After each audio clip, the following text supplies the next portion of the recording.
Welcome back to the Four Check Cast, everyone. We are your Four Checks: Justin Birch, Kevin Broberg, Tim Keefe, and William Godby. There's been some really interesting news in universes this week, so I think we're just going to jump straight into perhaps the biggest news.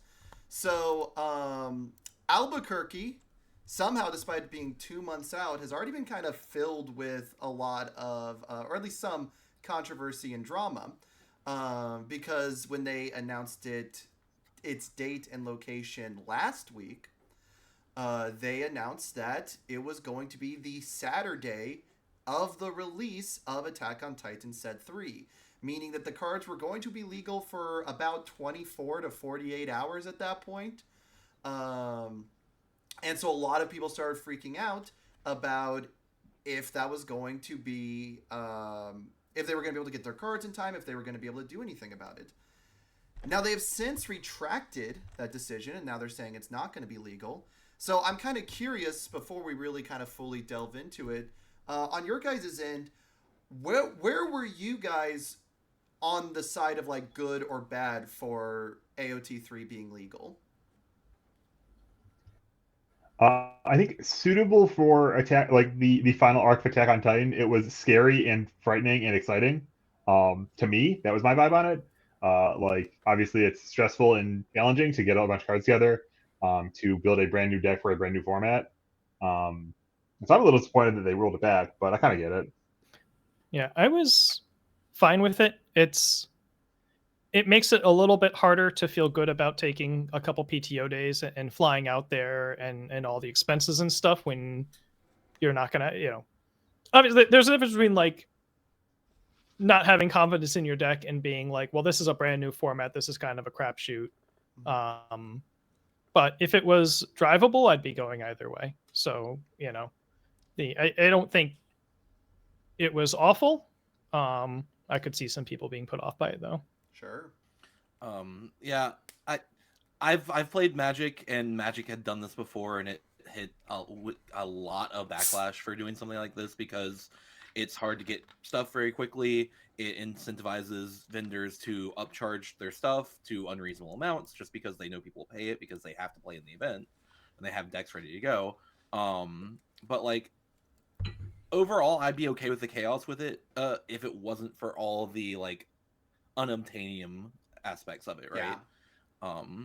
I personally do like the fact that they rolled it back. I think it's a smart move. I think they took a little too long to make that announcement because we're only about a little over a month out now, so it's gonna be a lot harder for people to shift gears and go to this event.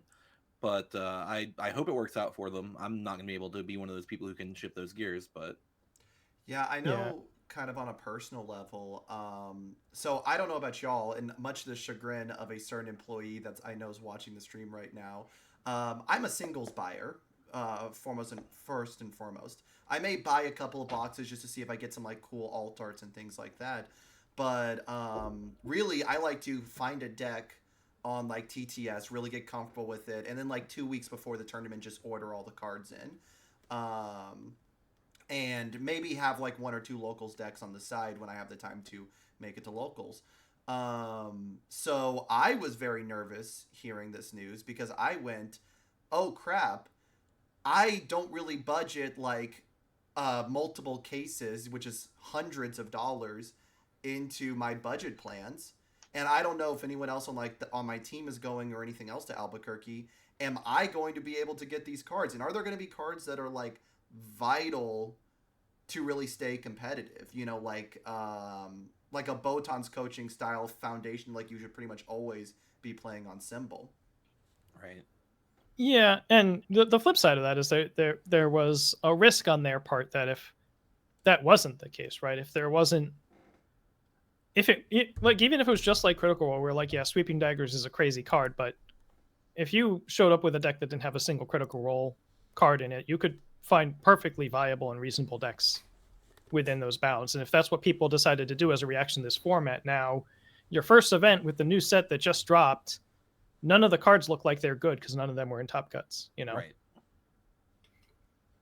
Yeah. But yeah, I think there's a fair criticism of UVS games not being out ahead of this. Like, as what you knew what the date was. You knew what the Yeah. release date was. You know this community, right? Yeah. You knew there was gonna be backlash to this, and so if you should know in advance that our reaction to this is going to be we're going to roll it back, then just when you announce the date, say like, hey, right? But this was very very easily planned for, and they just didn't. Yeah. And this is the third. Like this happened a couple times last year with the qualification points.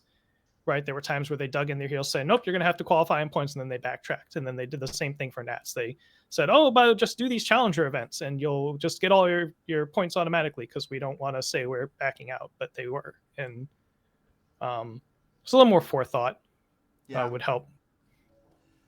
I do think there's definitely a lack on UVS games, at least from what I've seen. Not to be like overly harsh, but it seems like there's a lack of considering alternative perspectives that the community may have, like people of different backgrounds having different restrictions, different things that are going to make this more difficult, and even just different points of view on it, and trying to make sure that the thing that you are doing is accommodating as many of those as possible.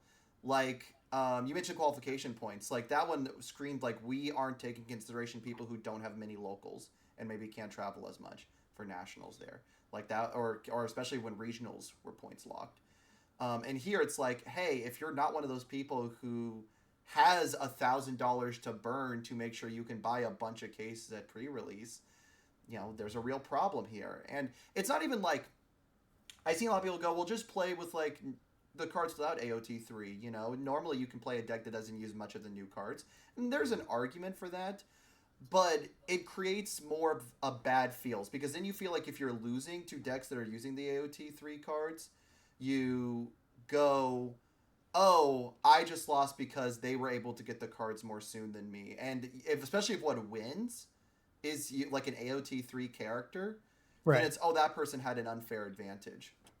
Yeah, and I mean, they might have thought about all those things and said, Sure. you know what, no, we want to do this, and that's fine. But if you make that decision, you stick to it, right? Yeah. The third or fourth time they've been like, oh, the blowback was more than we thought it would be, and now we're going to backtrack. Just expect, plan ahead. Like, think about what if the blowback on this is really bad before Right. you decide to put your foot down on something. Yeah, like how many times can this happen before we start going, hey, the fact that you're having to roll these back is already a problem. I heard a lot of people going, hey, we should praise UVS Game for rolling back this decision. But I'm like, at what point are we excusing recklessness in decision making at that point? I mean, I wouldn't find if they stuck to their guns. Yeah. Sure. Right? Like, my point isn't necessarily about which way they decided to do it. It's just they could have known which way they were going to go at the beginning. Yeah, I think we can say that there's an opportunity for leadership, I guess, that they get out in front of this. They could tell us why they're doing things a little more clearly or frequently. Although I guess I say that and then I think of their feedback they get when they talk to us. Stuff out there. I personally, I'm glad that they listen to the community. That if there's a bunch of heat, that they do change their minds, and it'd be better if they had better forethought and schedule their stuff offset from their tournaments, or their tournaments offset from their formats or whatever changes and whatever. And if they had a little more wisdom there or whatever, but I don't know, like all the constraints they're operating under, and I don't know. I'm not a big one for Monday morning quarterbacks. Yeah, exactly. I do want to throw in, Ross, if they had been like, hey, we're changing it, instead of AOT3 being legal, we're doing a draft regional, I think people would have. Yeah, we got to do the draft episode, man. Dude, we'll have an I'd episode. Be so in. I would love to do an episode where we talk about like closed. We got a fixed draft. 4 PAX cast. Let's do it. I want to talk about one thing before we move on, because I'm particularly wanting to see Broberg and Keith's perspective, because you guys work a lot with Rochester. You guys work a lot with someone who is one of the most proficient and prolific TOs in our community. I've seen a lot of concern that AOT3 not being legal hurts the TOs because it's going to hurt people buying cards there. from your guys' understanding, from what you've talked to, because you've been in this longer, you've seen TOs do this. Do you think there's validity to that? Do you think there's concern there? What do you think? I mean, I think the first most important thing is ultimately attendance. I think ultimately attendance drives the numbers. I don't think that you get like this insane boost in revenue from having it be on set release day. Everyone wants to like not to get all too our love for landlords on everything, but like scalpers are there to provide a service and they charge you more to so that they don't sell out of everything in 5 seconds, right? Sure. And I think that like there's a trade-off of charging more and getting fewer sales. There's a trade-off of when you have a tournament right on release day that you have people who just pre-order the cases say I'm going to have my cards. I'm not like I'm opting out of the singles exchange that they would otherwise be doing if they knew that there would be more availability, right? Yeah, I think bouncing off of that, one of the factors in people buying singles is, do they know what they need yet? Yeah. Right? Because people who have bought sealed products cannot in their right minds buy any singles because they don't know what they're going to open yet. And I think genuinely, and I don't want to like chain bash on UVS games, but I think that the delay in Worlds Prizing probably hurt sales in Denver because you had X number of people there, and myself included. I saw 5 boxes on the way. I don't know what I need. I don't know if I need Storm of Arrows or not. Right? So, that is a factor too, right? So if you could equally have people that decide rather than ordering their boxes online on TCG Play or whatever, they'll buy them at the event. And maybe there's a higher increase in sealed product sales for that reason, but it's really hard to predict. There's a lot of factors. Sure. Yeah, I think to me, I think the model in my head is basically he wants more people to show up, and he wants more people to go by his booth and say to do what I did. Like he wants people to go over the booth to buy $1.50 in retro cards and walk away with a $50 purchase because a bunch of alt arts caught their eyes, right? Like he wants to be buying and selling chromes and trading chromes. Sure. And that's just a function of how many folks showed up. And so I think the ultimate trade-off, I think, is if it gets more people in the venue. I think if they make a bunch of unpopular decisions, be a 40-person regional, that'd be a disaster. And if they ultimately get 150 people, that'd be a huge success. I do want to echo what Lenoco just said in chat, that AOTA is going to be legal for side events.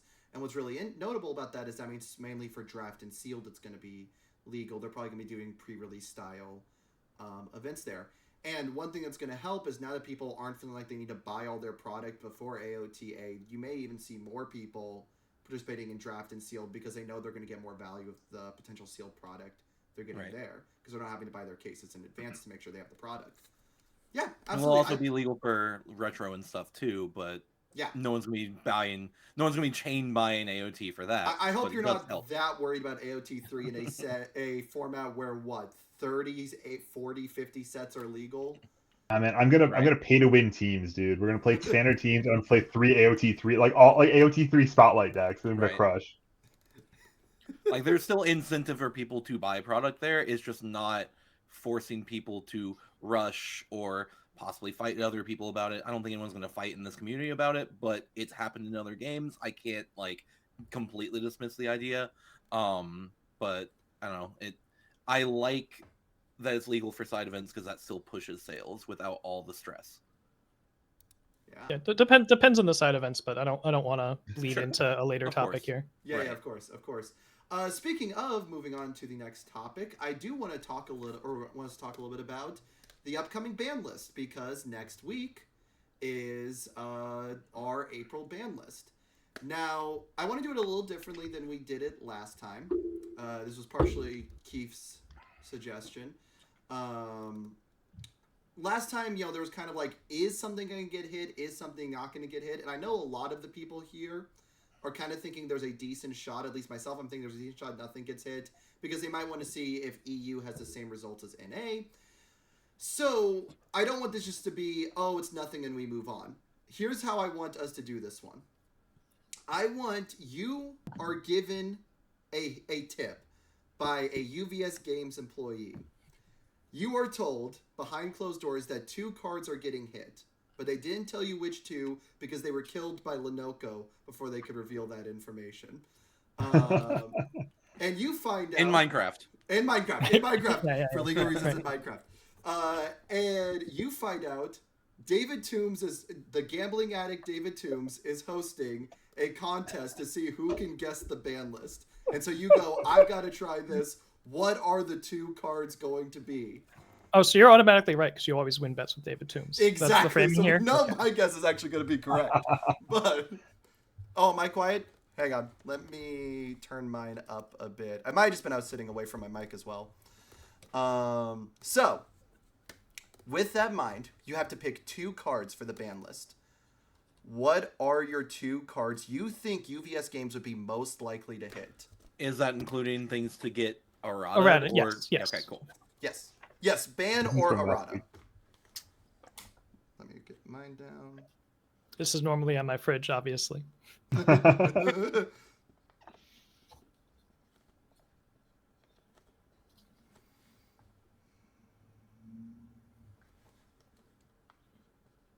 Yeah, I did this in advance. I wrote this down Yeah. You're a few good. minutes ago. I have my 2. I'm 10, just 20, debate. 30. I had one already. I'm just debating on my second one, but I think we're good. You can make 3 picks. That is probably bad for your chances in the. You will lose the Like, David Toombs you gambling win contest. less in the David Toombs event if you have extra picks, but you still get a fraction. No, I think I picked. I'm good. All right. I'm good with 2. Ready? All right. Wow, I think not as. Ah. Oh, Tim, keep Me it and Kevin moving are with the exact same matches. ones. Yeah. All right. Yeah. Let's go and talk about each one. So let's start with Broberg and Tim. You guys had the same ones. So what were your logic for it being Nick Reagan and VME? And are both bans or are they erratas? And how would you errata them if errated? Yeah, I expect Nick would get an errata rather than an outright ban on the first action after that. But to me, that character is a very problematic power level. It's a very problematic power outlier, and it has a lot of frustrating qualities that you don't want to have in a power level outlier, right? It has one-sided games. It has an incredible level of variance. It is not easy to attack. I don't know. Yeah, they've gone on the record saying that they don't like turn 2 kills, right? And they talk about turn 2 kills a lot. They talk about how many turn 2 kills we had on stream, things like that. And Nick Reagan is certainly better at turn 2 killing than anything we've seen since Younger. Probably even better than Younger was, actually. Mm-hmm. So I think if Reagan doesn't get hit, it's just going to be because they want to test different erratas, right? Yeah. I think it's just going to be because they want to spend more time on it. Yeah. I think it's kind of inevitable, but I mean, we could be wrong, right? We've thought other things were inevitable and either didn't get banned or didn't get banned for a very long time. I do think it's interesting. Do you think that they would hit a champ card this soon after just one event? I mean, if it was 8 out of 8 in top 8, right, they would Yeah. ban it without thinking, right? Like, and I don't. To some extent, how much worse did it perform than that? Really, like I guess it didn't win, so or like the mimic meme of like, oh, they all lost in top 8, or like two three It's lost in top 8. just what Younger Matter. Toguro did in his first event. 3 in Yeah. top 8, all get bounced out. Well, he by actually top 4 even. he won EU and OCE before that, and it was Sure. his third event. But yes, Sure. otherwise you are correct. What about the VME? Are you saying that gets errata? Do you say it just gets banned? What do you think happens with that? It would just be a ban, and I don't know. I want to like VME.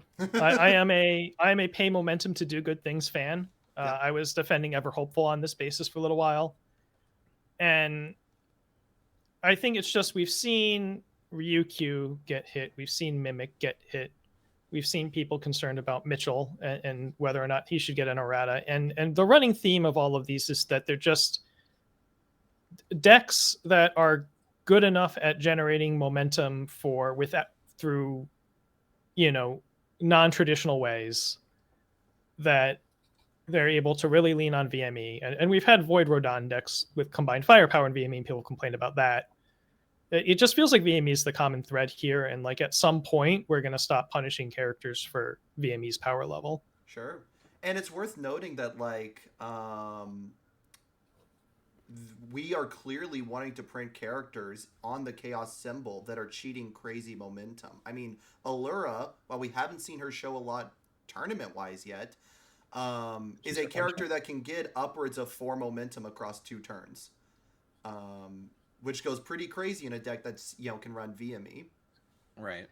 Yeah, I put VME on mine in part because I think the 14 attack Mitchell deck is kind of sus. It's snelly in the sort of power level gameplay patterns sort of dimension, and if they want to whack that without just hitting both champ characters on the same weekend, if they want to, and as Tim said, this has been a common denominator of a bunch of decks that got banned or that were that had action taken upon them by to adjust the health of the format.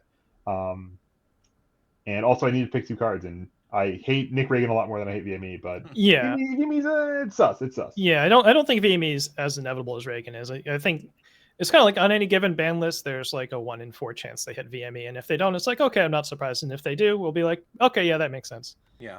I'm Won't be curious. surprised either way. Do you think in terms of, because I know you said it would just be a ban, and that's totally fair. Yes, But I've seen a lot of people posit the notion of a unique VME. Give it the Don't unique care. keyword. Goofy. No, that's Yeah. not good enough. Like the people are talking about that. Sorry, if that is your opinion, I don't respect your opinion anymore. Like that lowers your standing in my eyes. Like the second VME doesn't do anything. Right. So you're saying that not only because I've seen a lot of people have a problem with that because conceptually eroding non-character cards is like a tricky space to begin with, but you also think power level wise, unique VME doesn't do much. Yeah, It like doesn't do enough. Yeah, like you can make it a +3 block modifier. That's what we should do next. Like yeah. Unique VME doesn't change the math of like if your deck can't answer VME or Sure. feel Right. somehow confident about plowing through it, which there are high octane offenses that are strong enough to do that. Right. But like VME needs to be around the top of your can my deck deal with this list, Yes. Right. and making it Absolutely. unique doesn't change that at all. Yeah. The only thing making it unique does is mean that you have to have more than one answer to it, which doesn't actually change anything. Gotcha. I like those. Will, yeah, it would makes you sense. like? Other Oh. chat says Knots Flask Unique was a good fit, and Right. it made sense mechanically. It made sense in universe, thematically, and all that. That was a good fit. Yeah, and I can respect them being touchy with challenger deck cards, which I Yeah. get. We're going to talk about another one shortly here. Sure. It's like a good compromise in the challenger deck world, right? It's Yeah. like, hey, we're not sure if we want to ban these cards because people are guaranteed getting They're in them. $35 decks. Yeah. Yeah. So also, here- adding a single keyword is not that big of a deal. Like in terms of having an extra errata, it's not really changing the text. It's just saying you can only have one of these in play. Like I don't think that's that much of an errata. Like it's enough to make it relevant as an errata, but it doesn't make it. It's not like mental gymnastics type shit. I do want to point out what Tam just said. Tam, there would be nothing more annoying to me than if they decided to give it Survey Core E. I think that would actually drive me insane. Like I Listen, just hate Mikasa needs the that. help. Yeah, one, there are a lot of characters who don't need the help to begin with, and there are a lot of characters who are a problem. Is Mikasa tearing up tournaments that I didn't know about? No, not Mikasa specifically. I'm saying like the idea of Survey Core characters. There are strong competitive ones that don't necessarily need VME still, but I mean, it was. I It is don't. clear that the Titans can't use the VME anymore if that's the mechanic. Also, the character who easily gets momentum already has VME on face. Anyways, Yeah. that just triggers me because I was really triggered at the Yusuke only Spirit Gun when that errata had happened. I hate when we're just like, oh, this card's broken, just make it a specific character. Remember Bob Strike who made a Botan? Or I didn't notice that errata. There was an errata to that card. I What? just kept playing it. I don't know. Spirit Gun? But no, I remember seeing some people be like, yo guys, just give Mob Strike Botan only, and then we can keep Mob Strike in the format, and I wanted to scream. Let's not conflate things that Jason Haransky era did. That doesn't matter. Like It's not relevant anymore. mild soapbox. I don't like it when people argue that, oh, they did this in 2018. Sure. None of those people are here anymore except for Tim Friedlieb, I guess. But That's like, fair. We he love wasn't as involved in those decisions, I'm sure. Mm-hmm. Totally fair. All right, Will, what were your two? First one was combined firepower? Yeah, so I'll talk from the bottom up on that one because my second one was Mitchell. I definitely agree with you. I think VME would probably just be the smarter hit there. That being said, I've been playing Mitchell locals with not playing the 14 attack deck, and I actually forgot to put VME in my deck. The character's still nutty. Yeah. Like, he's still rough. I don't think he's any rougher than Nick. The only reason I didn't put Nick on there is because reading the article that UVSC put out about Denver, it doesn't really seem like they mind that much that Nick exists and is doing the things that he's doing. Yeah, I'm not going to conflate, Barrett Bryant trying to be a good soldier and make everything sound exciting fair. with That's fair. an official UVS Games power level stance. Sure. But that's why I chose that champion character instead of Nick. But as far as combined firepower goes, that card is intense, is the best way I can put it. It's another one of those cards where people suggest an errata to it. A lot of people are like, "Oh, make it giant only," and I'm like, Rodan also abuses the crap out of this card. Oh yeah. He continues to get to do that if you errata it that way. Like, that is the reason I hate combined firepower. I like the casino decks. I like the fact that you just roll the die on those decks. I think it's a cool thing. And aside from getting tilted when the Hanji high rolls me at Denver, I don't mind playing against them. It's when Rodan gets an extra 1 to 4 blocks every turn when he has no cards in hand is the part that pisses me off. I don't think I've seen a card have as many errata suggestions as combined firepower. I have seen Add people another one? suggest remove it doesn't count towards progressive. I have seen people suggest that it removes itself when the enhance is used, or that the response says remove at the end of turn. I have seen people say give it giant only. I am tired of seeing 15 million ways people are trying to 50 million one, fix- 50 million one. All right, change the cost to remove 4 cards instead of mill 4. It's on theme. Alternatively, just ban the damn thing. Just Get it out of here. Kill it. Just I kill don't it. care that it's in a challenger deck. That challenger deck is almost a year old now. Kill it. Yeah, it feels like so much we are trying to tweak a fundamentally broken in concept card. And I just look at that and go, guys, if you want that level of an errata to it where it's doing a completely different thing, just have them reprint another version later that does what you wanted to do and ban this one. Right. Justin, I'm now a combined firepower stan. You've done it. You said it's fundamentally broken, and I reject that premise so hard. I've been playing this card a lot, so like I guess this is fine. This is actually not. It's fun to play. Yeah, Don't get me wrong. There's a case to be made that the card is a meta presence, but not a problem. Sure. And like when it goes off, it feels ridiculous, but like the net power level of the decks that are spending, 1/3 of their deck on these Bing Bong cards instead of other things that they could be doing has, net been potentially acceptable in the context of the field. Even though every time you die turn 2 to a CFP Science Pro deck, it feels completely unfair. But, that's not every game. Yeah, like I think the firepower casino stuff like it's got an interesting trade-off, right? The trade-off of I'm gonna put all these Bing Bongs in my deck, I'm gonna play all these blue and green cards and all these I need all these attacks to try to like actually have a killing hand with the Bing Bongs. Like those decks draw way more 1 foundation hands than a normal 2/3 foundation stack, right? A 40 out of 60 kind of thing. If you're playing 30 foundations and half of them don't have tax because they're just I'm with yous, right? And I'm with yous one of the good ones. Like if you're playing the stupid Mirko next attack is +2 thing, that card's draw blank. It does nothing, and now you're trading off this like it's an interesting kind of shifting of the possibility space. I think is cool. Like it's sure. It lets players customize their experience for the game. I think that's laudable. I think that's fair, and I will be honest. I wish there was a world where we could have a way where firepower only exists in the aggro death casino, because I actually think aggro death casino, and this might be one of my hotter takes, is cool to have in the format. I think it is a really interesting hyper aggressive deck that is trading off a lot of defense for that, so it can really struggle against a lot of other matchups. I think that's cool. My problem, honestly, I hate combined firepower more in Rodan than any other character in the game. Screw that stupid bird. I do not like part of VME exacerbates the problem because I don't like that he can make things mid and then free block. with combined firepower. But even if VME didn't exist, there are enough mid attacks still being played. It would still be a free block. And when he blocks with it, all his other blocks have functionally -1 more speed because it also doesn't count towards progressive for blocking. That is where I'm really like. And plus, also, it gives him additional kill damage with Science Bros and things like that. Right. When he actually now wants to kill you. I think that card is way more egregious in Rodon than any other character, which is why I find making a giant only to be the most comical of all of the, like, erratas. I agree. Okay, cool. I feel you are not representing my opinion too. I actually like. I struggle to cope with Rodon. I try to be like my band's like coping with number one, whatever. Like I'll apologize for any crap that we want to ban.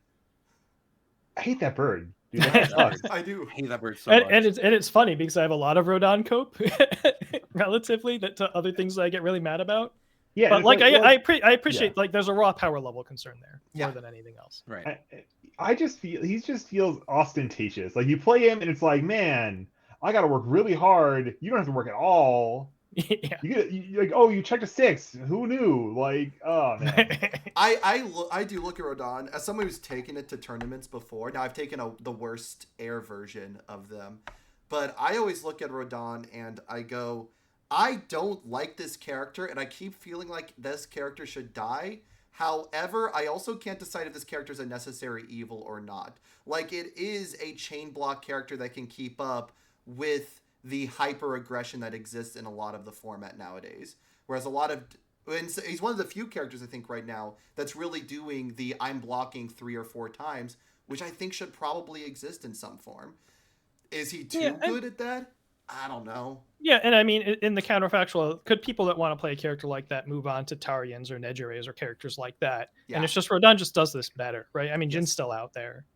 That is my biggest thing where I would kind of like to see Rodon hit is I would like to see if some of these other really cool control speed characters could take his place. I think Tarian would be my number one example. I would love to see more Tarian. I think that deck is actually really cool. Oh yeah, Tarian's super cool. And then, so I also had chosen Firepower for one of my 2. My other one was kind of the same kind of idea of a hit that Broberg and Tim Keefe, but I wanted to go a different angle as to how we handle it. I chose True 100%. And there is a reason I chose True 100%. 2 reasons, really. One, True 100% has seen a strong amount of competitive play outside of Nick Reagan. It is a very strong card, even outside of the guy who's giving the free enhance. It got 3rd at Worlds off of the back of Ghidorah. And I think like it's kind of an angle shoot because I think it is unlikely with the level of representation Nick had, that the fact he didn't win, didn't make finals, that they would want to hit the character card immediately, but they might want to temper its like negative play experience ceilings. And like, I think nothing feels as bad than in a mid to late game, your opponent hitting a True 100%. Early game, it's only getting like +3 or 4. That one's not as big of a deal. But in those late games where it gets like +9 or 10 damage randomly and +6 or 7 speed, that's where I feel like that card can be a real problem. That's fair. Yeah, so it certainly would be surprising, but yeah, that is a card that's showing up and doing things for sure. Yeah. In early game, you check a 3 and cry. We're all responding to Jose in chat. I know. Every time Jose talks during the podcast, I have to try really hard not to respond to him constantly.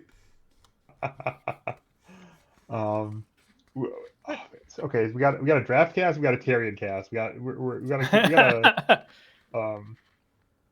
yeah, I think 200%. It's I think that is a very valid choice. I think that Ghidorah is on the problematic characters list somewhere in here. It was the most represented character at Denver. Yeah. Ghidorah No cast. conversion, though, yeah.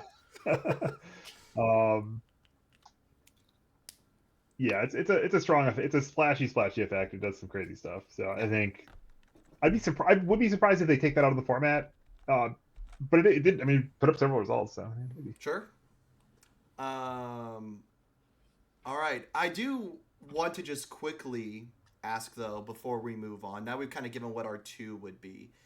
Do you think either of your 2 is that realistic to get hit in April? Do you think it's like a greater than 50% chance this gets hit, or do you think like it's relatively low, they'll do anything? I think Reagan's like 60 Okay. and VME's like 30. Sure. It's hard to like. I know giving exact numbers is hard. It's tough because some months they're coming in really aggressive. We talked about this last time. Some months they're coming in really aggressive and hitting, 4 things and doing some real fine tuning, like uniquing Knott's Flask. And then other months people expect stuff to happen and they're just like, nah, we're gonna do nothing. And you just don't know what attitude they're. I feel like, cynically, I think it just comes down to how the flow of the group meeting goes on that particular day and who decides to be louder and more stubborn, I mean, because those kinds of things happens. It's probably 1 or 2 meetings at the end of the day where they decide these things, and it can just come down to who rolled out of bed the different way that morning. I mean, yeah, people are making the ban list, and people can be fickle, and way who's really the one pushing for a decision can kind of change like that. So, I definitely could see that. Broberg, did you have a similar take, or did you think kind of differently?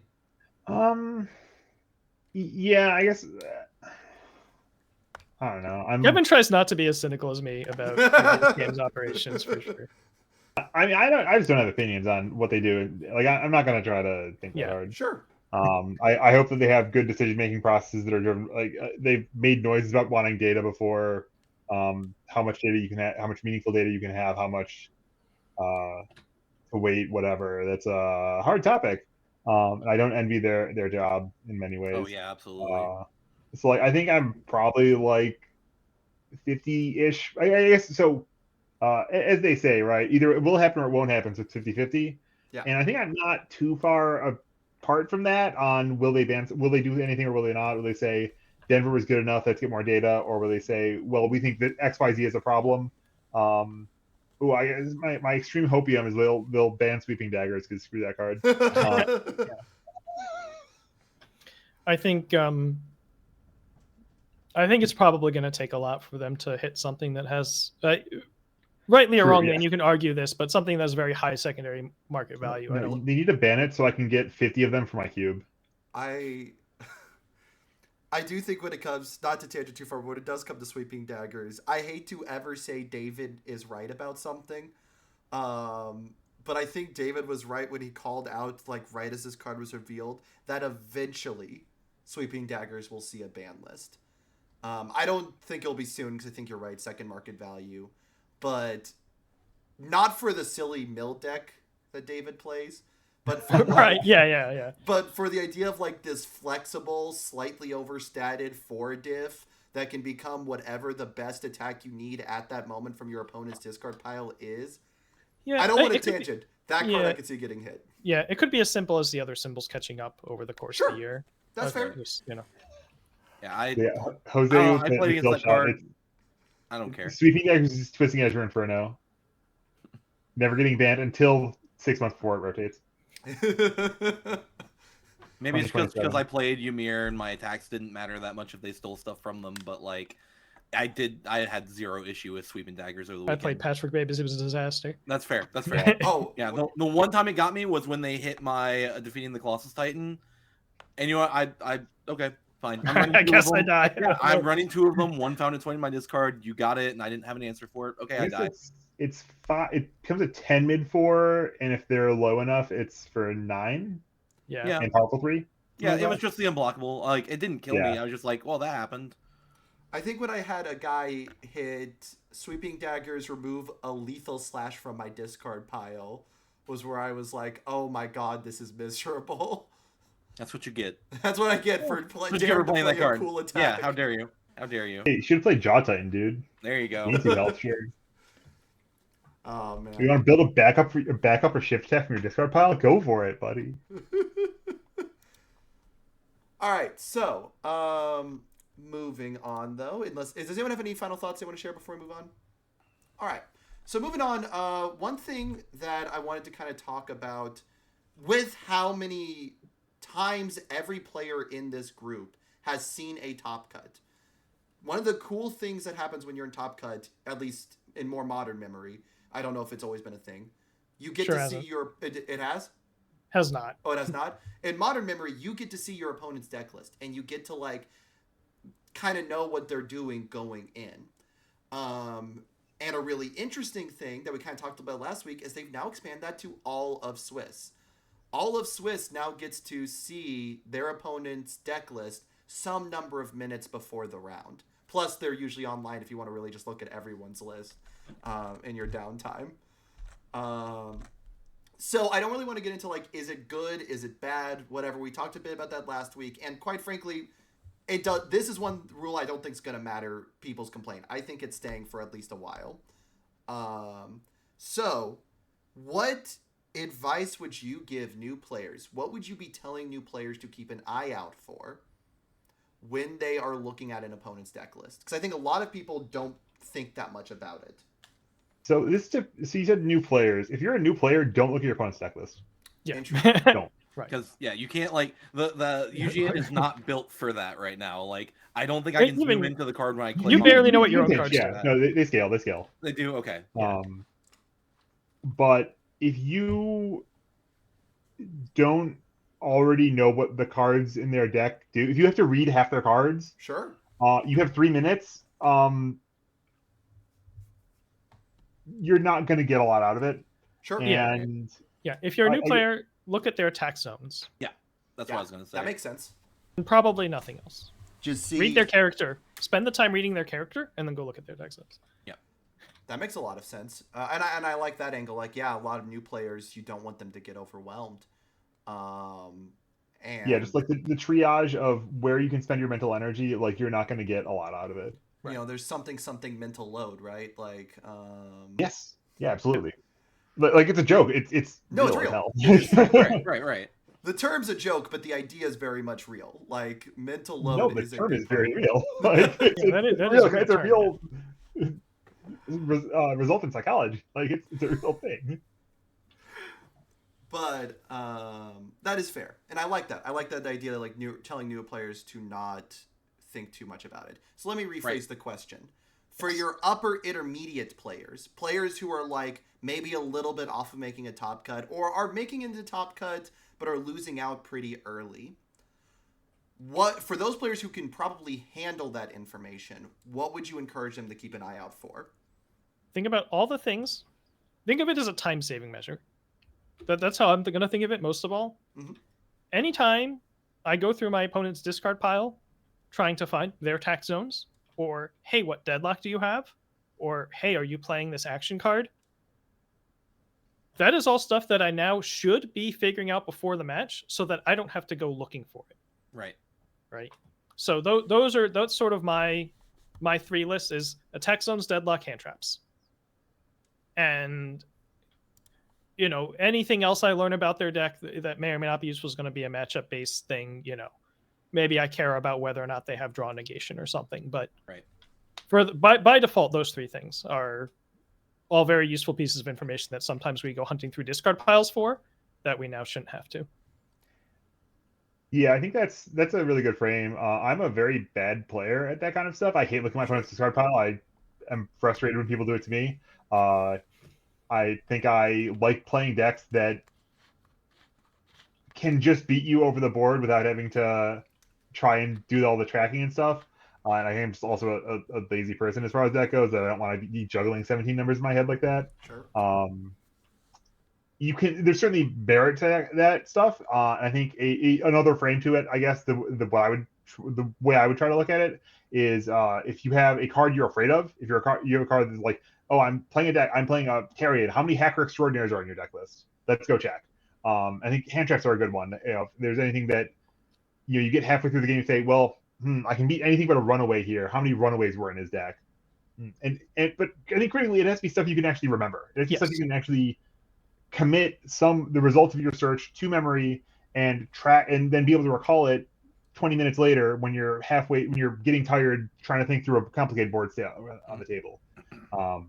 or you can just look and see, are there any big surprises? Are there any things that are, if you're a strong enough player who can kind of have a vague shape of what kind of deck you'll play, just take a look and say, well, are there surprises in this deck list? Is he doing something really off the wall with his Rodan deck, or is it kind of standard par for the course stuff? Yeah. I agree with the idea of like something that Mr. Final Max said here, and something kind of Broberg you touched on, which is like look to see what they have that might say no to your game plan. And I think before a tournament, maybe not on paper, but at least in your head, you should have a list of, if they exist against your deck, what are the cards that will give me crazy trouble if I see against them. Like Ymir, if I saw a Jaw Titan hit the board, the game immediately gets exponentially more difficult. Smiling was a classic example of this when I played that. You know, I knew Barrier Shield could turn off my ability to do any damage that turn. Genkai's was something I had to be prepared to overcommit to, and I had things in my main board to try to address these cards. But whether or not I'm gripping them in the hand, building those answers, things like that over other options, could depend a lot on did my opponent have those cards. So I think when Top Cut at least, looked for what are the things that they are going to have that turns off my turn. And what do I need to do to stop those from existing? Can I plan around those? You know, do I keep the Coinmas in hand to make sure I can cancel an action at any time? Or do I know I'm safe to review them? I think that is like the number one easy thing to do is just look for those big screw you cards. And some more generic ones in that same vein. If you know you're a deck that goes into deadlock, know what the really big deadlock cards on symbols are, and keep an eye out for those names when you're looking through their deck list. You know, if you know you're going into deadlock, you should see if the death symbol has risky gambles, because risky gambles can be a big deal in that situation. Things like Whether that. you think you're a deck that goes into deadlock or not, go check. Yes, I agree. You don't control what you draw. Yeah. If you draw 3 attacks over 5 turns, you better know if you're good going into deadlock or not. Yeah, that I do. I do agree as well there, because I've had games where I'm playing really aggressive decks thinking that I'll never go into deadlock, and then somehow I have a game where it's 18 to 18 foundations, and I don't know how we got here. So I think those are big ones. I think another one that's been touched on, I think it's not a bad idea to know the attack count of your rival's deck in advance. If it's easily, I don't know how easily UGN lists that out. I don't know if they list it out as a separate category when you look at the lists. Yeah, I'm not sure. I think it's just the God. You There's get the cast command. review, which is terrible, but it is what it is. Yeah, you get the list in the order they click on the cards, which my face fell. Another episode. How do you organize your deck in such a way to make it as challenging as possible to comprehend while reading? I had the good ones. 3 cards from the bottom. So they scroll to the bottom, they look at the bottom, they go back up. Absolutely, but that would be a really funny episode. Heinous. It'd be heinous. Don't actually do it. We're not going to talk about soft cheating, but I'm doing it. Not cheating. Fight. It's Angle just shooting. giving away equity if you don't do it. Yeah, I'm absolutely doing this. You're Angle cheating shooting yourself. might be a more accurate Making the word. deck checkers life as hard as possible when they check your deck in I'll Top fix Cut. the UGN. That's fair. No, I agree. Yeah. It should be fixed that way. But I do think conceptually getting an attack count is like a really big deal. If you are the kind of player, because there are players like this, there are players who are not like this. Like I know Broberg, you hate checking discard piles. I love checking discard piles. I love going and seeing, hey, how many more orange do I think is in their deck? And in Swiss, you kind of have to guess that because you're just assuming they're running somewhere in the range of like 16 to 24 because most decks are somewhere in that range. If you're gonna count anything, actually, this is a good point. Is you can always ask your opponent how many cards are in their deck. They're not allowed to lie to you. Yeah, that's true. And so if you're gonna say, well, he has 25 attacks, what does that mean? If he has 80 cards, he has 90 cards. He has 60 cards. Yeah. Those are all very different numbers. I'm a big counter of my own attacks. They could have attacks in their hand. They could be face down on their stage. They could be in their momentum. Sure. It's really hard to get value out of counting your opponent's attacks, I think. Mhm. But there are like occasionally games where that'll come up.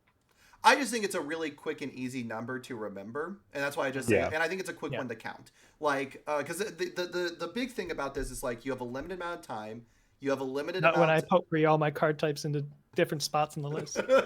You have a limited amount of mental energy, mental load, Yeah. whatever term we want to use for it. So you've got to figure out like what is min maxing that in a situation like this, because I will say you can get a competitive advantage looking at their deck lists at the end of the day. Right. Like and actually you mentioned attack zones earlier. A newcomers I think just kind of focus on attack zones broad scope. But I think if you're immediate, upper intermediate, also check, like, keep in mind a game plan if you notice something lacking. If you notice like they are playing all lows, you immediately need to be thinking about what cards in your hand have low blocks and be more careful playing or building those. You know. Yeah, and I think at some level, I'm thinking on my response, my reaction as we're describing heuristics or strategies or things you do. I think another way to look at it is that whatever your deck is, like if you're playing a throw deck, your attitude to your opponent's deck this will be different than if you're Yeah. playing a Rodan deck who's trying to play a 17 turn game and block everything forever.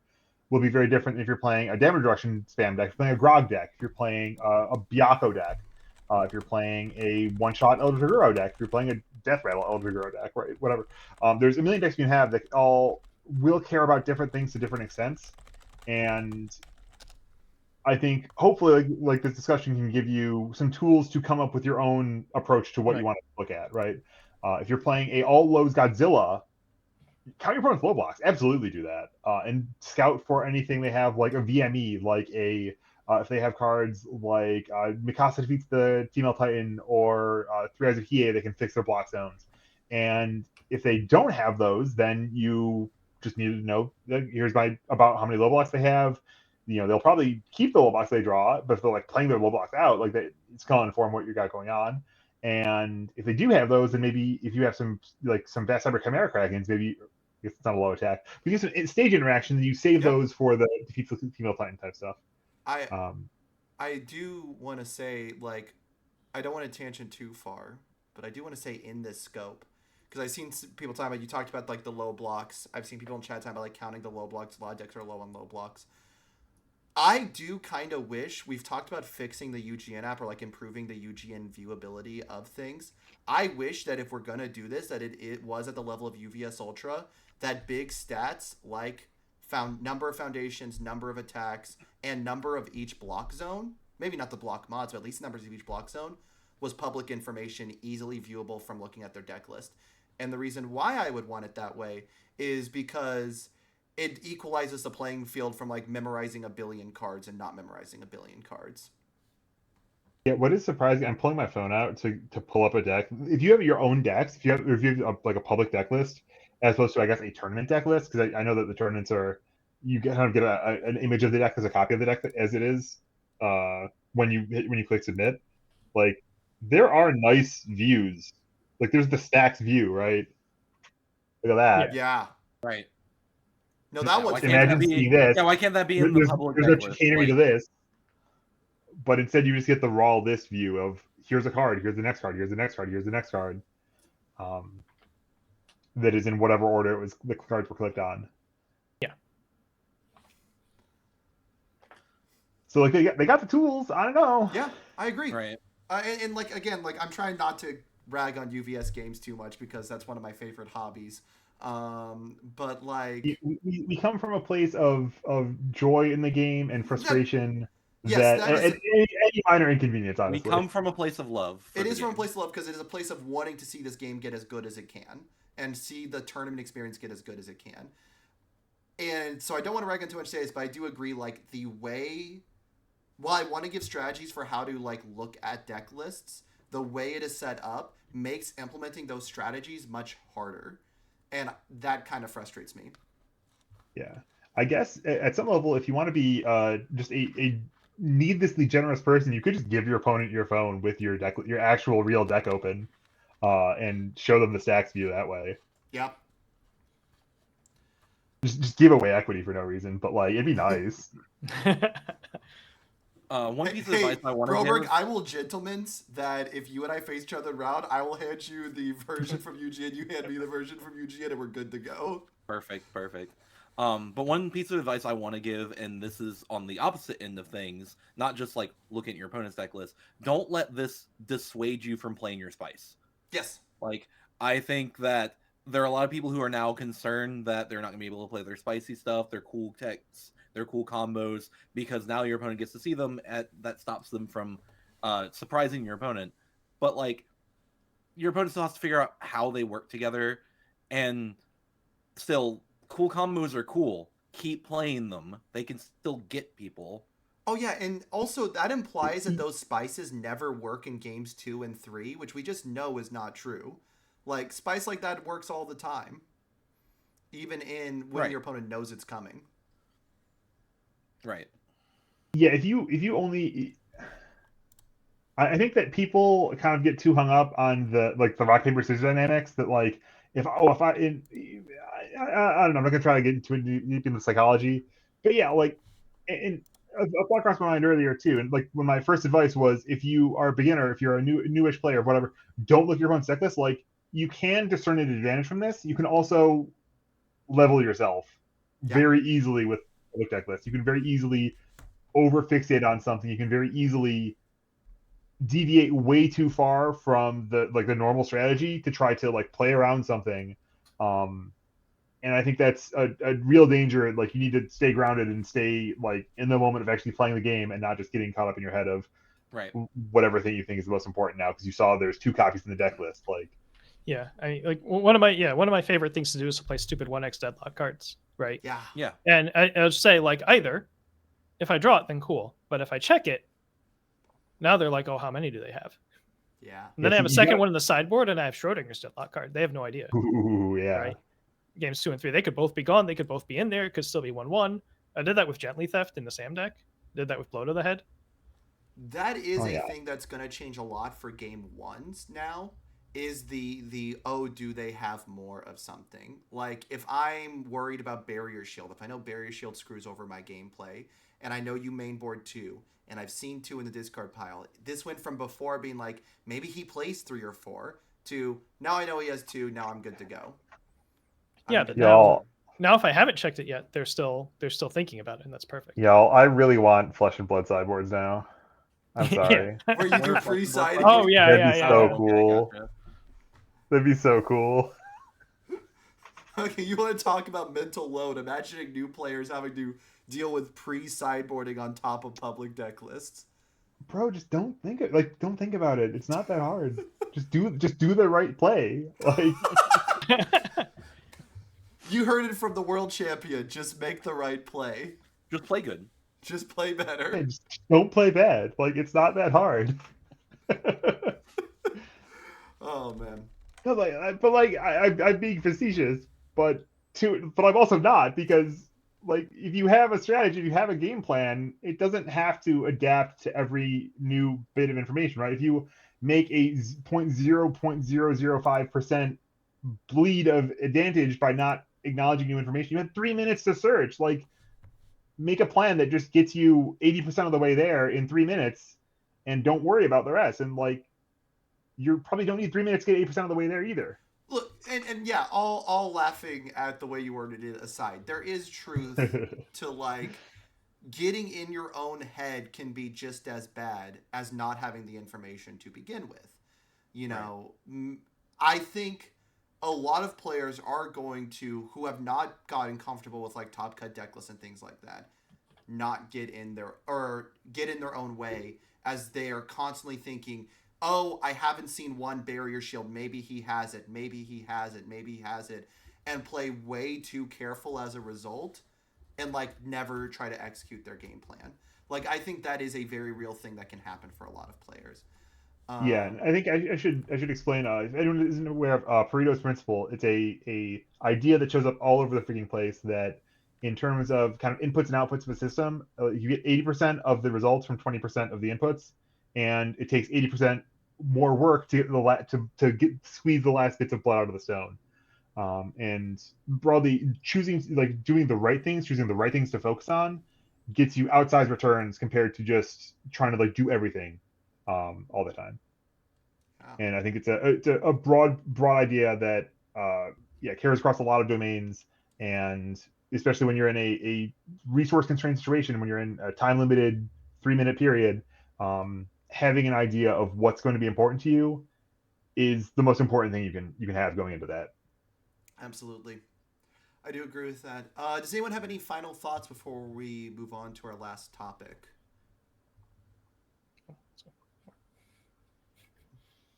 Fourth topic. Wasn't the fourth one our last one? Yeah. Yeah, okay. So. Four check. Yeah, no, it's good. Oh! Branding. Anyway, so. You might let's move on. So, moving on to our final topic we want to talk about, something I've seen a lot of talk in the community the past couple of weeks, but weirdly enough today there's been a lot of it. Alternate formats.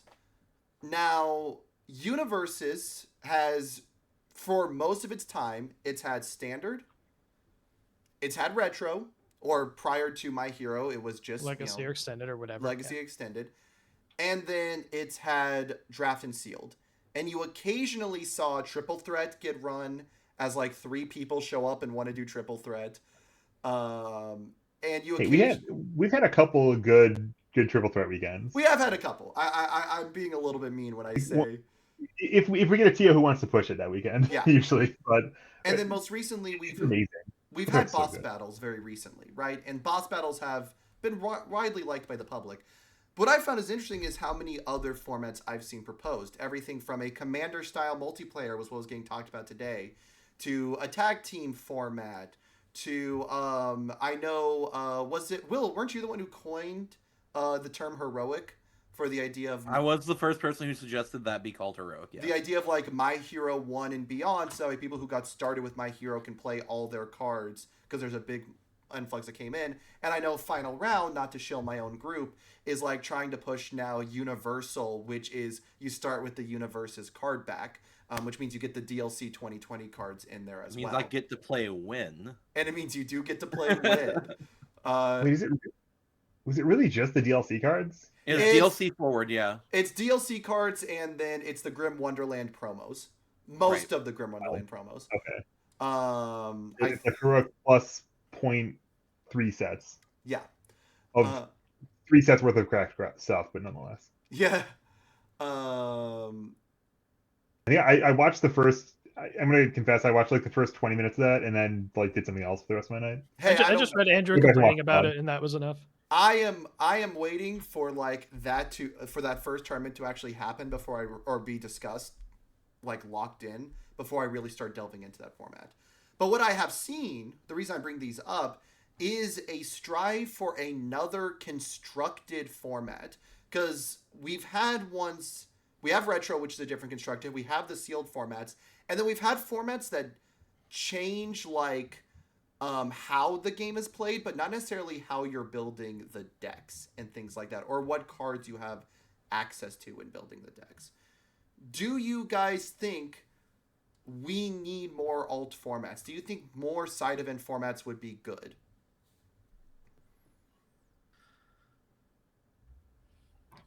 I'm an alt format cynic. Okay. I think there's a lot of trying to paste things we see in other card games into this one. Mm-hmm. Like Magic has Commander, so everyone's trying to recreate Commander in UVS. So Magic has all these older formats. I think what you want from an alternate format is to provide a meaningfully different experience to just playing standard 1v1. Sure. And then it also has to be a good experience. So do matches in heroic feel substantially different from matches in standard? Probably not. Right? Matches of retro, because you have all those old reversals in there, a huge card pool, like those probably feel different. I kind of wish they felt more different, in the sense that I wish standard was a little bit less like retro, but the that's just me. Yeah, like how many retro decks, like if you like how big of a deck list, how big of a diversity of a lineup, like 6 of the most distinct standard decks would most retro decks would lose to at least like one of them, right? Like a Rodan, a Devil Jin, I don't know, 6 other people or whatever. Yeah. Probably like 3 of like Ymir, Rodan, some other good thing. Hanji, I don't know. I think that and I'll let Tim get back to his point, but I do think that there are a lot of decks that are powerful in retro, that if you brought into standard probably don't win the tournament. Oh yeah, they're not that much better. Yeah. Yeah. So I think in terms of side events at tournaments, by and large, people are going to play what's the most lucrative. Sure. If you make one type of side event much more rewarding than the others, that's usually the one people are going to go for, with the exception of a lot of people just like teams. Yeah. But you know, at Denver, it was the boss battles. At another event, it was triple threat, right? That everyone was slamming and farming. And so, you know, the TOs get to decide to an extent what side event formats are going to be popular just by the way they manage the prizing. And they can try to make that all equal out and see what's the most naturally popular if they want to run the experiment. Mm-hmm. But you know, for my money, I really wish one of these TOs would just say, we're going to try to make draft the most lucrative thing. And like, if we think we have a good draft set at that major, we should say the time, money versus prize wall ticket math, we want to make it the best to go draft this new set. Mm-hmm. And really get people drafting and get some feedback on it. And maybe some people really like it and they'll want more or whatever. But you know, I think people coming up with alt formats is just, you know, you have a group of friends, like the one person trying to do free for all now is like, hey, we just play lots of card games with our buddies on TTS, and we do a lot of games. We play these games with 4 or 5 people, and we want to do this with this game, right? So we cooked up a rule set, or we asked AI to make us a rule set or whatever. The bullet of this in there where it just keeps talking about progressive difficulty. Like, bro, this guy is great. ChatGPT, I'm proud you know about progressive difficulty. Good job. Oh man, no. It's like a tangent on a tangent. Yeah. Yeah, it's tangent on tangent. But let me like. Yeah, bro. Tim, I'm an alternate format stan. Like, what's the opposite of cynic? I don't even optimist, I guess. But like, so I think that's a completely valid frame of ultimately like in terms of like what shows up at a regional that's going to be the most popular is likely going to be at least partially motivated by commerce and the prize ball economy or whatever. I think that there's a lot of, I mean, you get alternate formats when people don't like standard, when people don't like the way when people are frustrated by the way the game is going, for whatever reason, they'll say, well, how else could I play this game if they like the system, if they like the vibes or whatever. I think a lot of people like universes, and they say, well, how else could I play this game? Or they're sad because their cards rotated, so they want to play some way that they aren't rotated. And maybe like I think Heroic is dope, just as like a less intimidating retro, like a retro that people actually can connect with because they did play with both the cards they're bringing back into the format and also the cards they're playing with today. But like I think of like Cube Draft, right? Like that's like zero commerce. Nick Reagan's never made a cent on that. I can't imagine. But like he has brought it to a lot of stuff. I think Sorry, go ahead. I was saying people love it when he does it too. Yeah, it's great. It's very much out there as far as very much about as far away as you can get from the prize ball economy. It hasn't been tested against the new prize balls yet. They wouldn't let us. We tried. We asked them. Yeah, but I mean, like, if you put if Nick ran a cube draft for no prizing in Denver, I wonder what the sign up rate would have been. Hopefully still pretty good, but like probably not actually that good, unfortunately. On boss battles or whatever. Yeah. The Denver prize ball was too good, man. That was the problem. It's good everything. I do want to be clear just with Ross put in the chat. When we're talking about alternate formats, I'm not sure a cosplay contest counts as an alternative format. I guess it does have a different metagame, but yeah, I appreciate if that's a UBS games thing, great. If that's a round 3 thing, great. If it's both, great. It sounds like they're going to try to make Albuquerque have more stuff going on, and I appreciate that. I have not about separate formats. We'll save that for later. Or like I think so I think my thesis ultimately on alternate formats is like it comes from a place of love for the game, right? And I think to an extent it's the same as, well, some people love talking about what they need to ban from standard. I think people like talking about, well, what's the other way to play universes that isn't standard at all. and I've been kicking around ideas, and I should like put these together and try to pitch them on people of crazy schizo nonsense constructed formats that get in the space of actual commander. How actual commander is crazy nonsense. Like Elder Dragon Highlander was very different than Magic the Gathering, and I think there's a space where we need to go a bit further afield than just like, well, what if we had big decks with singleton or whatever. Yeah, I do think one area where I did like what Tim Keefe's wording was, I do think he's right, is that a format needs to feel meaningfully different in how you are playing the game to really feel worth it. There's a really good video from a Yu-Gi-Oh YouTuber called MBT Yu-Gi-Oh. Yu-Gi-Oh is big right now on what are called Time Wizard formats, which are basically snapshots of history. So like the big three are like Goat format, which is like a 2006 format, Edison, which is I think like a 2010, 2011, and then Tengu Plant, which is like 2 or 3 years later. And what the reason those are so popular is they all are Yu-Gi-Oh as it is fundamentally played differently than today. Goat's like a slow resource engine game. Edison is like somewhere in the middle where there are some explosive combos, but a lot of games are going 6, 7, 8 turns, which are very different than modern, where games are going 2 or 3 turns. And where I do see concern with things like Heroic, I see concern with things like Universal. As much as I do think these are like cool things that I, as a hardcore person who just looks for excuses to play the game more, will enjoy those things.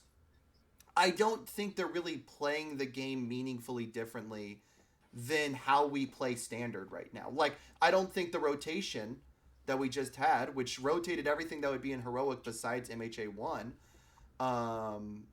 really has made the game feel super drastically differently. It still feels like I'm playing the same universes I've been playing for a couple of years now. And so I think there is a lot of fairness of like, if you want a format to be good, it needs to feel unique and different. We should. Oh, I gotta go back in the vaults. I think I am very intrigued by the idea of Time Wizard universes formats, uh, especially yeah, because that would be something. There are plenty of times to wizard for sure. I can't get a fix for playing freaking Felicia. Speaking of you, chat, in retro because they nerfed the card that makes the freaking deck tick. I can't play Athena because she's 16 times banned. I think Oh. I think what you're talking about is like a fundamental issue. And by the way, we've created like a pin list of like future casts. I think a future cast pin is like the lack of historical preservation of older formats for Universal Fighting System at the time. While I do love stuff like Tim Keefe's like historical videos where he's talked a little bit about it, when it comes to really like getting a bunch of deck lists from a specific tournament at a specific year of Universal Fighting System, it's really hard. I've tried, like, without knowing the guys who played it personally, it's really hard for me on my own to go, like, I'm going to go to try to figure out what is the first or second deck that won Worlds. Like, I finally figured out through some old, partially retired on Wayback Machine. Yeah, I don't think you're going to find the list. I found it was like Tycho versus Dalsim was like the first Worlds. And I did not find the... Wasn't it Tycho versus someone? No, it was evil Tira. Tira 3 won the first Worlds. Yeah. Improvised weapon attack, baby. Yeah. It was the notable card in that deck was called Improvised Weapon Attack, and that was kind of the new tech that was rolled out at that event. I certainly wasn't at that Worlds or playing at a high level at that time, but yeah, that was my understanding of it. But with all of this, finding those deck lists, finding the ability to really build in these metas is just so difficult. Because everything was on a forum during from like 09 to 17, 18, 19. Jasco Games did almost everything through a particular forum that they had on their website. Like announcements were through there, people put deck lists on there, all the discussion was on there. That was the Discord before Discord, right? Are you talking about Twin Dragon Head, or is this a different form? It doesn't exist anymore. That's the problem. So Jaxgames.com, had forums that were the lifeblood of the community, and those in that they got link routed out, they died. Yeah. So that's why everything's missing, is because that's where it all was. Yeah. Limited preservation on the Wayback Machine. Yeah. a couple months back, I got really excited. I found a old Google Sheets doc that was like me diffing different Athena decks, and so I got to resurrect my the actual Athena deck I played in to win pulled my trigger and to play to a top 8 finish in World Singles that year. And I remember I like posted that in the one of the unfun discords, and a couple people were really excited to see those deck lists. I will say I do think there is a problem with how people have been trying to design alt formats. And I think, Tim, you said it really well earlier when you said like everyone's looking at other card games and trying to take what works. Like people are like, we want our commander. We want the everyone plays a singleton multiplayer commander style game. But we don't really have an equivalent to planeswalkers that isn't built into the system like a character is. That, or not planeswalker, but whatever they call they literally call your commander. Legendary creatures, yeah. The legendary creatures that become your commander. We don't really have a good analog for that. So that format, whenever I see those like commander style universes formats, I go, this just seems more boring to build in than triple threat. Like it's just triple threat, but you get to only have one card. I love that I got to take a little reminiscent of like when we were building triple threat. Like that format's it's like such a small change ultimately. I mean, it's like 50% more players, but like almost the entire rulebook works. Almost the entire game flow works. And it's just intuitive, like how many things just line up with just a relatively small set of tweaks. Mm-hmm. Yeah. And I don't want to like come bash everyone that's trying to come up with no alternate formats, but it's just like an alter format exists if people are playing it. Yeah. And I'm relatively suspicious about the odds of playing any given alternate format that someone proposes. Sure. Unless there has to be a push that comes from somewhere, and it's not. Unfortunately, it's probably not a content creator trying to run a tournament circuit. I wish Jacob and the guys the best of luck, but I have a hard time imagining. Right, so the way an alternate format gets pushed is a TO decides to make it a big side event. Yeah. That reminds me. I was reading Local Funk, the developer of Balatro. Maybe you have heard of it. He has a blog, and he kind of writes about how a lot of like he sort of had a hobby of making games for his friends and playing with playing cards and playing different playing card games, just the deck of 52 cards and shuffling up and playing whatever weird games with those. And like the genesis of Balatro was just making a game to entertain his friends. And I think like Elder Dragon Highlander was some judges said, hey, we want to kill some time. Wouldn't it be funny if XYZ with these old, weird, bad cards? And Sure. it was a good idea. It had a lot of good ideas encoded into it. Like 100 cards is a very natural round number. So like that's a great shelling point, I think. It's been a long time since I said that word. It's probably not the correct word. Natural kind of, anyway. And I think I would love to see if people would just like say, "Hey, I have this idea for a format, and I played it with my friends, and we had some result, and we're having fun with it here." And then just showed the world and said, "Hey, here's this thing I did." I think I've heard people call it Spanish Standard for just on-rotating MHA 1+ because they didn't have all the card releases, so they just kept playing after rotation because why change? And then they started throwing in more cards because why not? I guess. I think that's a great format. I think that's a great story, and I would love to hear from them. I mean, I don't know if there's language if they don't go online that much or whatever, or if there's whatever. I think that's, to me, like first you have to be playing it, and kind of there was conversation about webcams we probably don't need to get into, but first you have to be playing it, and then if it's good, if you have good ideas, then it builds from there, kind of organically to an extent. Yeah, I think that's 100% fair. And honestly, if you want to talk about you brought it up earlier, if you want to talk about what was one of the most successful side formats I have seen, Cube Draft is one of them. And Cube Draft is genuinely built off of one guy likes showing up with a massive set of thousands of cards that are just a bunch of randoms, one of each, and has people draw from it randomly and build their own drafted deck. And I have never heard someone say that they did not enjoy a game they played of Nick Reagan's Cube Draft. Like, it's not one that's viable to really bring to like make a official tournament format probably, but that is an example of like a successful side format that just has kind of grown from community playing it. Yeah, and I know because there was a bunch of drama around CubeCon I saw on like Reddit or whatever. But like there have been events for Cube Draft for Magic. It could become an organized play thing at some point if people start making their own cubes, and that just became a thing that everyone did. Um, What we're the saying the is sky's the Nick limit, I Reagan guess. needs to license out his cube for an official tournament as an official side I'm event. saying everyone else needs to build a cube, and it'll be, no offense, way better than Nick Reagan's. It is a literal pile. I just one thing I want to almost close circle this. Yeah. Something I wanted to say in the first section is thinking about like, do I want to go to Albuquerque or not? And almost more important than what the actual standard format is at the time, it is just like the value proposition of you're going out there. If I don't go, I'm going to miss points potentially if I don't scrub out again, and a chance at some promos, and like a chance to see whatever people happen to show up or don't show up or whatever, right?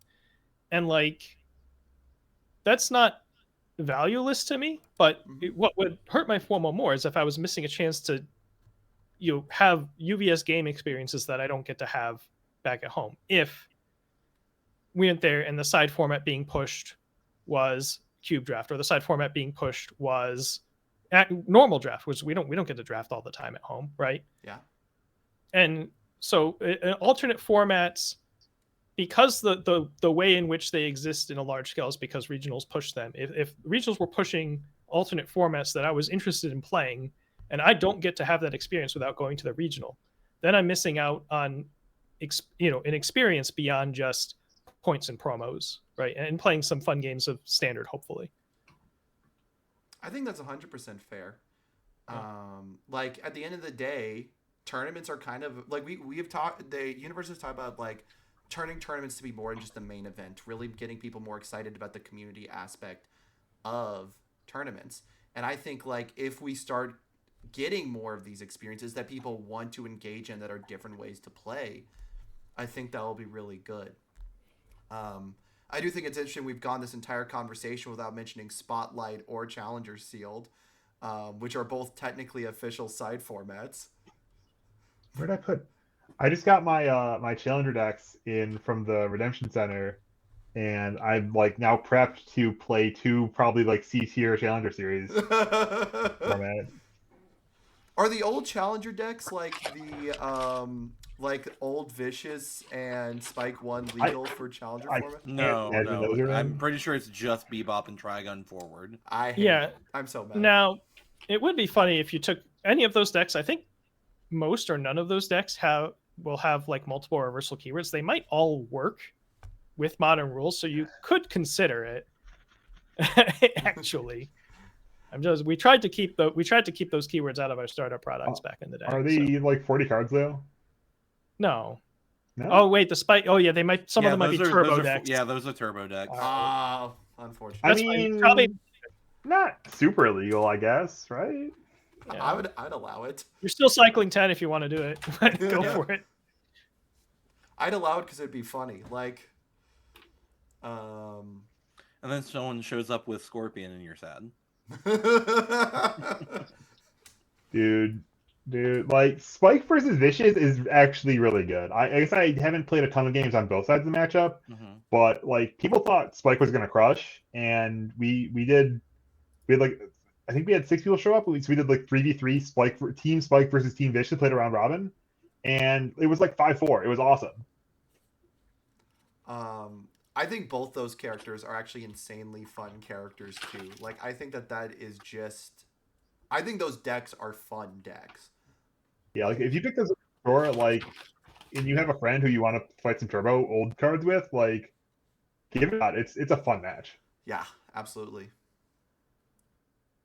But all right. And does anyone have any final thoughts before we kind of do our plugs? My final thought think is we're we're at like pretty an good hour 20 minutes here. Yeah, that's what I'm that's thinking. I'm my thinking final this is a thought. good Yeah. wrap point. All right. Well, let's go ahead and wrap up. You guys want to go ahead and shout out your channels? Mainly my two at the bottom. Your Yeah, bottom. check out Robert Universes because Tim's taking too long to talk. Yeah. I posted a video, guys. Yahoo! Yeah. I'm gonna post more. It's about how he Probably gonna cheated and is go- going to get banned. Yeah, maybe like suspend me, Dad. Uh, Yeah. All right. So, Satona's on YouTube. I posted my belated Critical Role box opening that I actually recorded and then forgot was on YouTube and didn't publish for like 2 or 3 days. Oops. But I open box. I talk about a card from each pack. If you're exceedingly bored this week, I generally stream my Savage Prog on Twitch, mostly so I can review what the heck went wrong when I die. But it will be on there streaming on Twitch/Shatonis if you want to watch us fight Disco Frogs and Pictomancer wasn't nerfed and some other things. I do not have a channel personally.